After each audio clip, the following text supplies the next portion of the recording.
Assalamualaikum warahmatullahi wabarakatuh. Kali ini kita mau mengupas tentang putusan Pengadilan Tata Usaha Negara, di mana putusan TUN itu yang akan kita bahas adalah putusan yang membatalkan UMP DKI 2021. Ya, nah jadi menarik ya karena sudah 6 bulan atau hampir 7 bulan dari Januari sampai dengan sekarang berjalan UMP DKI dengan besaran 4,6 sekian. Kemudian di bulan Juli ini muncul putusan TUN, di mana putusan itu harus mewajibkan gubernur mencabut SK UMP 2022. Nah, bagaimana isi putusan itu, kemudian apa saja yang didalilkan, kita akan coba bahas. Mudah-mudahan apa yang kita sampaikan ini menjadi suatu penambah wawasan atau suatu sudut pandang tersendiri ya dalam menyikapi suatu permasalahan. Nah, penting untuk kami sampaikan yang pertama bahwa tujuan kami membuat video ini adalah bukan untuk mengkritisi atau bukan untuk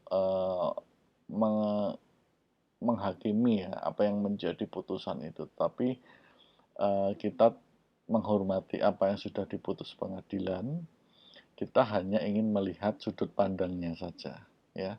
Apa yang didalilkan dari penggugat, apa yang didalilkan dari tergugat, dan mungkin apa yang dipakai oleh hakim dalam memutus suatu permasalahan ini. Sehingga kita tidak akan menjudge sisi mana yang benar, sisi mana yang salah. Jadi dua-duanya kita tidak akan masuk ke ranah situ. Ya. Video ini tujuannya selain tadi juga tujuan untuk edukasi saja ya, bukan nasihat hukum, dan juga bisa jadi video ini sudah out of date karena adanya perubahan-perubahan di masa mendatang. Ya.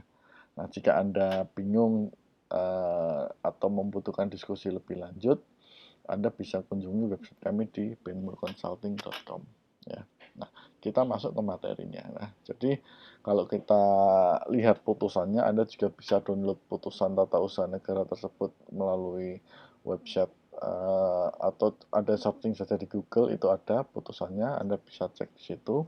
Nah, putusannya adalah putusan PT UN nomor 11/G/2022 PT UN Jakarta. Penggugatnya ini adalah yang tertulis adalah DPP Apindo DKI Jakarta, tergugatnya Gubernur DKI Jakarta. Tergugat intervensinya ada beberapa ya, jadi ada PD, FSP, PAR, SPSI, kemudian PD, FSP, KEP, SPSI, dan seterusnya. Ya, jadi tergugat intervensinya beberapa adalah Federasi Serikat Pekerja atau mungkin Serikat Pekerja. Ya, nah objek sengketa yang menjadi permasalahan dalam keputusan ini atau dalam pengadilan ini adalah keputusan Gubernur DKI Jakarta nomor 1517 tahun 2021 tentang upah minimum provinsi tahun 2022 tanggal 16 Desember 2021 ya. Jadi ini kita sampaikan supaya kita juga dapat overview-nya dulu, tidak kemana-mana. Jadi ruang lingkupnya jelas ya. Nah, ini saya ambil dari putusan tersebut. Kita baca ya. Nah, bahwa apabila mengikuti ketentuan PP 36 tahun 2021, kewajiban para pengusaha adalah sebesar 4,4.453.935 rupiah ya, atau naik 0,85% dari UMP tahun 2021. Jadi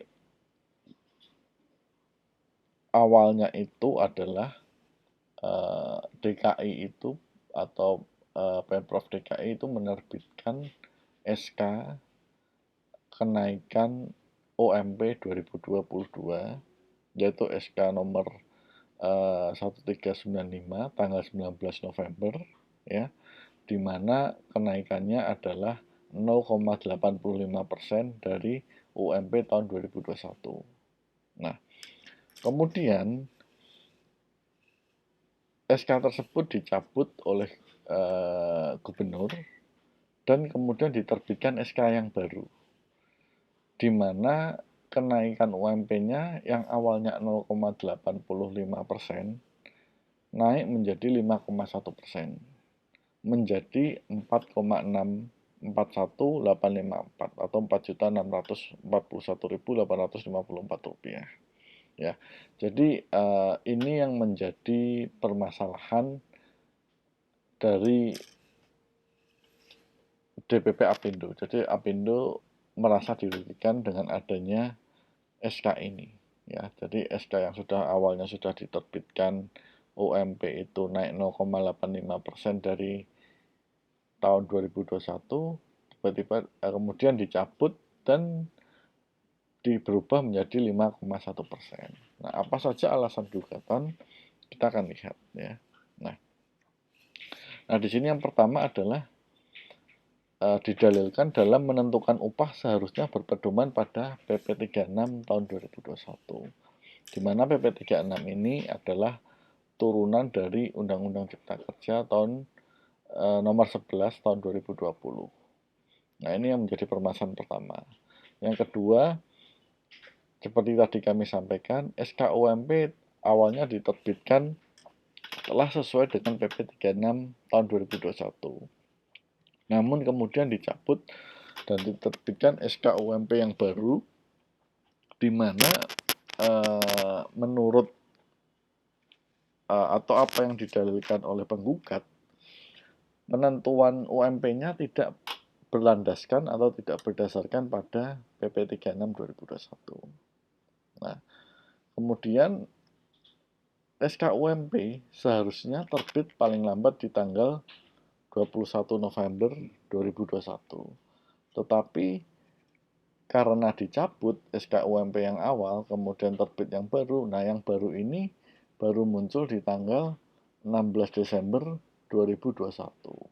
Nah, dampaknya apa? Dampaknya adalah pengusaha atau penggugat mengalami kenaikan beban, ya, kenaikan beban ketika menjalankan operasional perusahaannya, seperti beban gaji yang awalnya sudah dianggarkan mungkin naik 0,85%, sekarang menjadi naik 5,1%. Kemudian iuran BPJS tentu otomatis naik dan benefit lain yang diatur di masing-masing perusahaan.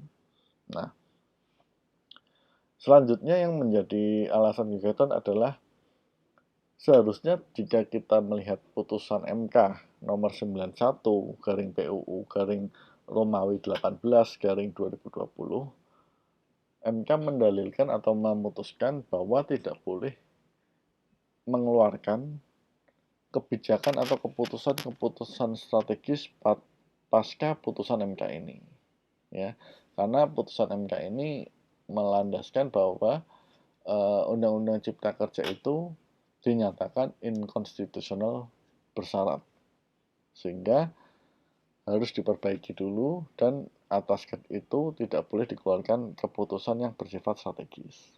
Nah, di mana PP 36 itu adalah turunan dari Undang-Undang Cipta Kerja. Jadi sehingga harusnya tidak boleh muncul keputusan strategis seperti itu. Nah, kemudian beberapa hal atau eksepsi dari pihak tergugat ya, pihak tergugat. Nah, yang pertama didalilkan SKUMP itu bukan merupakan keputusan tun yang individual, sehingga tidak boleh atau tidak pengadilan tun tidak memiliki kewenangan untuk mengadilinya, karena SKUMP itu bersifat umum. Dia tidak menunjuk pada suatu individu, tidak menunjuk pada suatu alamat tertentu atau suatu orang tertentu. Nah, itu eksepsinya.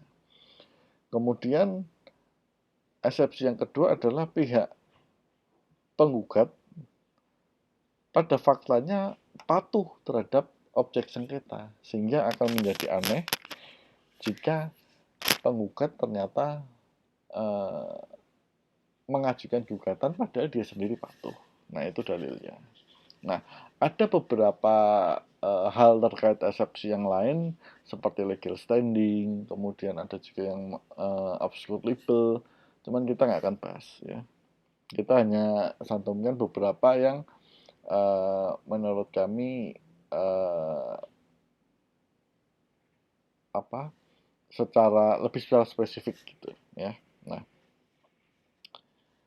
kemudian jawaban lagi adalah tidak dibenarkan mengeluarkan keputusan strategis berkaitan dengan Undang-Undang Cipta Kerja. Nah, justru di sini karena SKUMP itu produk turunan dari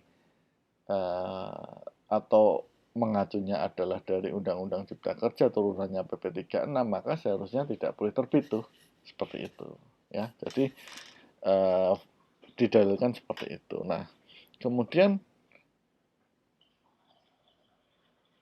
apa yang menjadi jawaban ya? Kemudian apa yang menjadi jawaban tadi eksepsinya. Nah, eksepsinya yang jawabannya pertama adalah tergugat menyampaikan bahwa saat ini kondisi masyarakat sedang masa recovery atas pandemi Covid. Yang pertama itu, sehingga kewajiban pemerintah untuk membantu daya beli. Nah, kemudian inflasi di DKI saat itu adalah 1,14,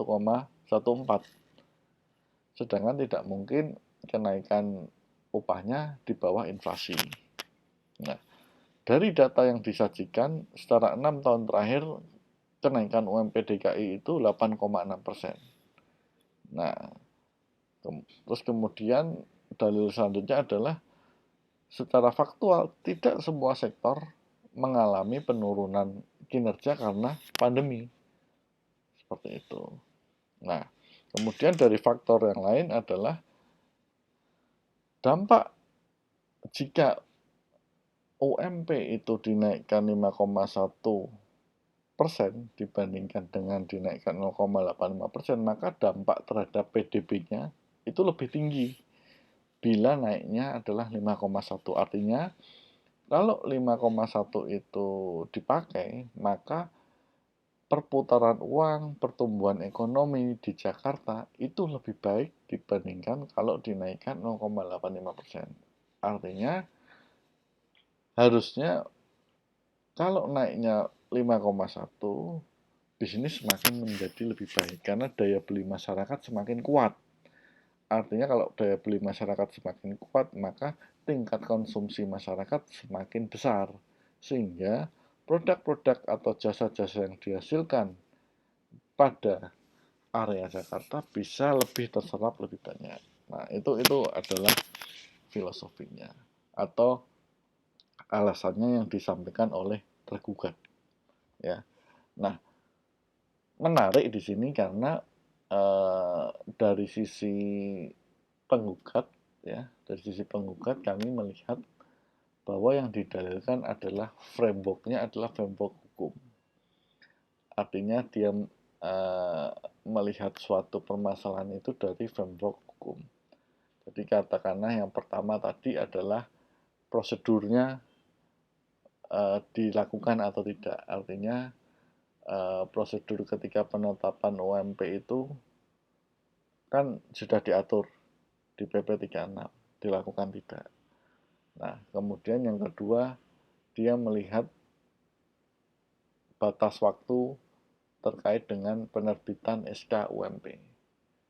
Jelas dikatakan batas waktunya adalah maksimum di 21 November, tetapi faktualnya ternyata terlewati karena ada pencabutan dan penerbitan yang baru di tanggal 16 Desember 2021. Nah, kemudian juga melihat framework dari kacamata Undang-Undang Cipta Kerja yang ada putusan MK bahwa tidak boleh ada keputusan strategis setelah dilakukannya atau setelah terbitnya putusan MK atas Undang-Undang Cipta Kerja tersebut. Nah, itu framework dari penggugat yang kami lihat. Nah, framework dari tergugat selain membantah atau mencoba mengcounter atau menjawab argumen dari penggugat, tergugat ini juga menggunakan framework secara ekonomi. Ya, jadi kita bisa belajar framework yang ada sehingga kita mampu kita setidaknya mengetahui apa yang menjadi landasan kenaikan dari UMP dalam permasalahan ini. Nah, ternyata memang tidak hanya sekedar semata-mata hukum saja yang dikedepankan. Dalam kebijakan publik ternyata pihak tergugat menjelaskan ada juga faktor-faktor yang lain seperti ekonomi, sosial, dan sebagainya.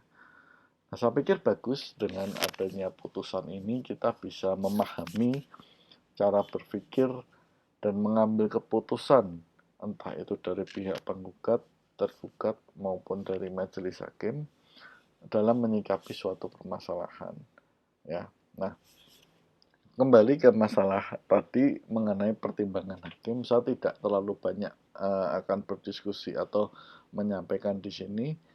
Tetapi yang pertama yang bisa saya sampaikan terkait menarik bagi saya adalah SKUMP ini bukan objek tun yang bisa digugat di tun karena tidak individual. Nah, ternyata dalam pertimbangan hakim dinyatakan individual yang dimaksud ini ternyata bisa juga individual secara geografis, secara batasan wilayah. Ya, di putusan itu saya baca di pertimbangan bahwa SK ini hanya berlaku bagi pemberi kerja atau pengusaha yang berada pada lingkup DKI Jakarta saja. Kemudian setiap usaha di DKI Jakarta harus mematuhi. Ya, artinya cara pandang itu ternyata bisa dikategorikan sebagai SK tun yang individual. Nah, ini tambahan knowledge terus terang bagi kami sehingga kami bisa melihat perspektif yang lain. Nah, kemudian yang menarik lagi di sini didatangkan di putusan itu ya kalau kami baca didatangkan sangat banyak saksi, terutama saksi ahli maupun saksi dari kedua belah pihak, sehingga masing-masing saksi entah itu dari universitas atau entah itu dari praktisi atau itu dari pemerintah itu menyampaikan hal-hal yang cukup menarik seperti contoh bahwa dikatakan Undang-Undang Cipta Kerja itu adalah produk hukum yang berlaku tetapi tidak mengikat ya, karena ada putusan MK tadi berlaku tapi tidak mengikat. Nah, kenapa berlaku tapi tidak mengikat? Contoh ada satu dicontohkan bisa saja hukum itu berlaku tapi tidak mengikat ketika belum ada objeknya atau belum ada sarananya. Contoh, ketika kita katakanlah membuat undang-undang kereta cepat. Sudah ada undang-undangnya, tetapi kereta cepatnya belum ada, sehingga hukum itu berlaku tapi tidak bisa mengikat karena tidak ada objeknya. Atau suatu hukum berlaku tapi belum ada peraturan pelaksananya, sehingga untuk menerapkan hukum itu memiliki kendala pelaksanaan di lapangan. Dan yang ketiga adalah hukum itu di-freeze atau dibekukan sendiri oleh putusan pengadilan. Ya, nah, di kasus Undang-Undang Cipta Kerja ini yang diambil adalah yang ketiga, jadi yang di-freeze, ya, inconstitutional bersyarat. Ya, nah itu beberapa insight juga yang kami dapatkan sehingga semakin memperkaya wawasan lah, intinya seperti itu. Nah, terus kemudian pertimbangan hakim yang kami lihat adalah selain dalam memutus ya, salah satu pertimbangan penting yang kami lihat adalah hakim meletakkan posisinya pada tanggal. Ya, artinya salah satu pertimbangan penting yang ditulis pada PT-UN ini adalah faktualnya harusnya SK itu, UMP itu terbit paling lambat 21 November, tapi ini 16 Desember. Sehingga sudah jelas cacat secara prosedural seperti itu. Nah, itu salah satu pertimbangan kuat yang kami tangkap dari putusan tata usaha ini. Nah, selanjutnya apa yang dilakukan ya itu nanti kembali ke masing-masing pihak ya, apakah mau melakukan perlawanan atau tidak. Tapi kalau dilihat dari media atau mungkin kita baca berita, sepertinya akan dilakukan upaya hukum perlawanan ya. Jadi kita akan lihat ya. Nah, cuman tentu kami di masyarakat melihat ini jangan diambil dengan kepala yang panas, artinya jangan sampai ini membuat permasalahan yang baru di kemudian hari. Ya. Putusan PT UN, apapun putusannya kita hormati, tetapi kembali ke asas 3 hal ya dalam suatu pengadilan. Hukum itu harus bisa memberikan asas keadilan, kemanfaatan, dan asas kepastian. Diupayakan 3 hal itu bisa berjalan ya. Nah, masing-masing pihak saya pikir punya argumennya, kita tidak perlu memihak atau mendebat atau mengutarakan siapa yang paling benar dan sebagainya, itu nanti di pengadilan saja. Tapi saya pikir dan kami berharap kalau dari sisi kami, apa yang menjadi putusan TUN ini yang perlu diingat adalah akan menjadi sejarah. Ya, orang akan membaca, orang akan bisa menilai nanti setelah berjalannya waktu. Ya, apakah putusan ini diambil dengan bijak atau diambil dengan pertimbangan yang matang? Nah, itu nanti biar waktu yang menjawab. Kita berharap asas tadi keadilan, kemanfaatan dan kepastian hukum bisa muncul ya. Itu saja dari saya. Mohon maaf jika ada hal yang kurang berkenan selama kami sampaikan tadi. Terima kasih. Assalamualaikum warahmatullahi wabarakatuh.